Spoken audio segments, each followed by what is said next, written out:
For me, the one change that tells us a lot about the thought process that went into these amendments is a part of the 2020 draft called, it's chapter 5. It was there. Now chapter 5 has been deleted totally. A whole chapter has been removed. A whole chapter has been removed. Replaced with something, or it was just totally removed? It has just been totally removed. And the title of chapter 5 is Leadership and Integrity. Chapter 5 that has been removed was dealing with leadership and integrity. Yes.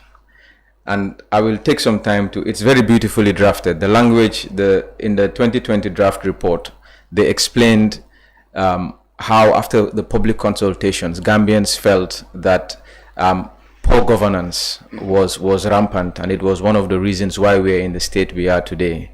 And that for us to move forward as a country and to see a Gambia we all want, there needs to be public accountability, transparency, reduction in corruption, and certain standards of conduct that public officials should follow.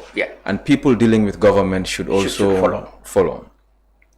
And it had and everything I will tell you now has been deleted. So you mean all the issues dealt with, to provide good leadership, the whole chapter has been removed? Yes.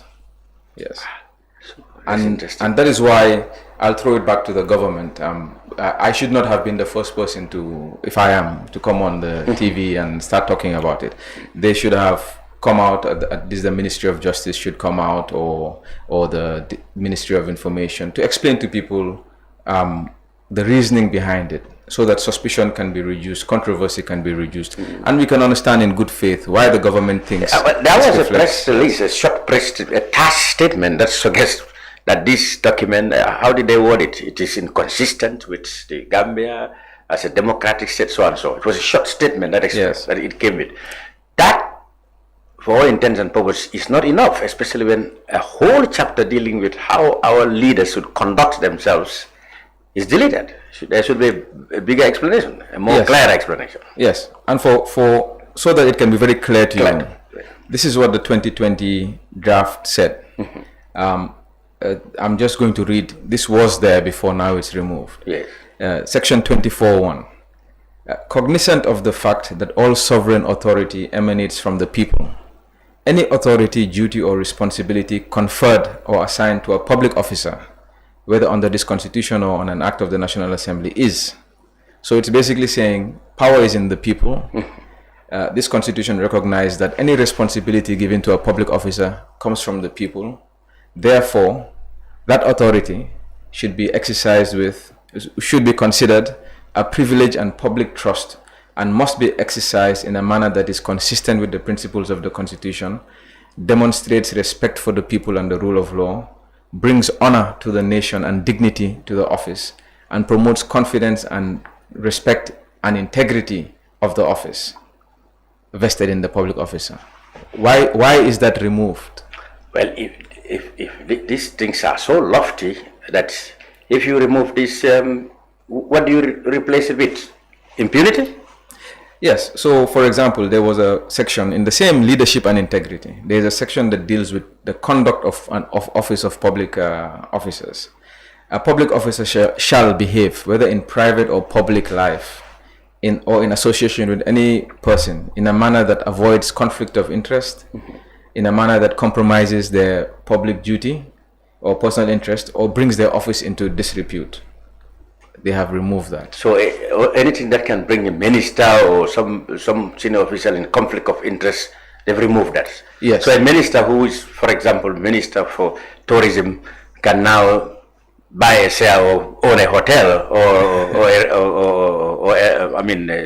a lodge somewhere, or a minister of health can now own private pharmacies and stuff like that, because the law that protects the conflict interest is gone. Yes, so those are good examples. Basically, the 2020 Constitution had this section to prevent conflicts of interest, but that has been removed. There was a section on financial probity of public officers, meaning you have to be transparent in your finances. There was a section that says a gift to a public officer or a public official, a gift or donation shall be delivered to the state, through the Anti-Corruption Commission. So there was an obligation that if you receive a gift, you have to give it to the Anti-Corruption Commission, who will deliver it to the government to prevent people giving gifts and donations and bribes. Essentially, bribery and other things. They have removed that. So if that had stayed, for example, nobody can turn up now with 57 pickups and said, "I'm donating it to the president." Exactly. You have to take it to the Anti-Corruption. Exactly. But they've removed that now. So anybody can come with anything and say, "Mr. President, I have given this to you." Exactly. And he wouldn't be constrained by any law. He could just take it. More Exactly.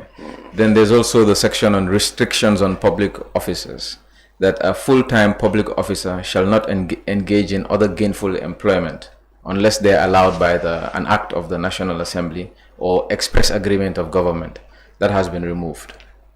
So if you are in a public office or an office that has unique requirements, you should not be engaged in anything private.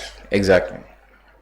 They'll remove that law now. Yes. So anybody can engage in anything now. You will not be constrained by any law. Well, that is what is sought. That is what they want to do in the new constitution. That's what the new draft is seeking to do. Yes. But in the 2020 draft, you can understand why these things were there. Yeah, because people have seen it, how conflict of interest and stuff like that. Exactly. So they removed the whole chapter that would have guided public officials how to conduct themselves in terms of avoiding bribes, in terms of conflict of interest, and generally good conduct. Even Section 28, for people who are dealing with public officials or any organ of state, the 2020 draft imposed a duty to act honestly and transparently and fairly, to respect people and the rule of law, to maintain and uphold confidence and integrity of the relationship. Basically, if you're dealing with government, you have to conduct yourself in a manner that is consistent with honesty, transparency. That is also removed. The obligations of people when dealing with government.